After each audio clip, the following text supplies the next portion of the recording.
ವಿಚಾರ ಕೋರ್ಟಲ್ಲಿದೆ. ಕೋರ್ಟ್ ಏನ್ ತೀರ್ಮಾನ ಮತ್ತೆ ನೋಡ್ಬೇಕು. ಯಾವ ಕೋರ್ಟ್ನು ಸಿದ್ದರಾಮಯ್ಯನವ್ರಿಗೆ ರಾಜೀನಾಮೆ ಕೊಡಿ ಅಂತ ಹೇಳಿಲ್ಲ. ಈಗ ನಿನ್ನೆ ಅಲ್ವಾ,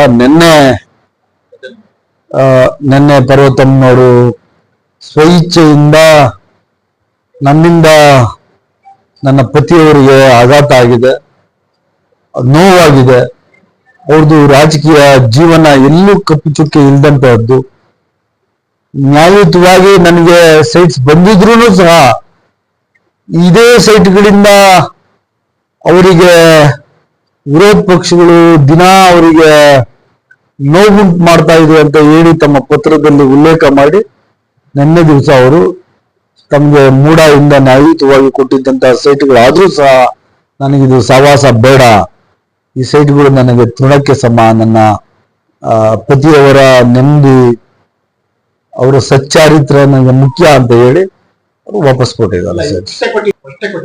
ಈಗ ಅದ್ರಲ್ಲೇ ನಿಮ್ಗೆ ಉತ್ತರನೂ ಇದೆ, ಅವ್ರ ಲೆಟರ್ಲ್ಲೇ ಬರೆದಿದ್ದಾರೆ. ಈ ಮುಂಚೆನೇ ನಾನು ಸೈಟ್ಗಳು ವಾಪಸ್ ಕೊಡ್ಲಿಕ್ಕೆ ನಾನು ಯೋಚನೆ ಮಾಡಿದ್ದೆ. ಆದ್ರೆ ವಿರೋಧ ಪಕ್ಷಗಳು ಸುಮ್ನೆ ನಮ್ಮ ಮೇಲೆ ಆಪಾದನೆ ಮಾಡ್ತಾ ಇದೆ, ಇದನ್ನ ಧೈರ್ಯವಾಗಿ ಎದುರಿಸ್ಬೇಕು ಅಂತ ಹೇಳ್ಬಿಟ್ಟು ನಾನು ಆ ಸೈಟ್ಗಳನ್ನ ವಾಪಸ್ ಕೊಟ್ಟಿರ್ಲಿಲ್ಲ.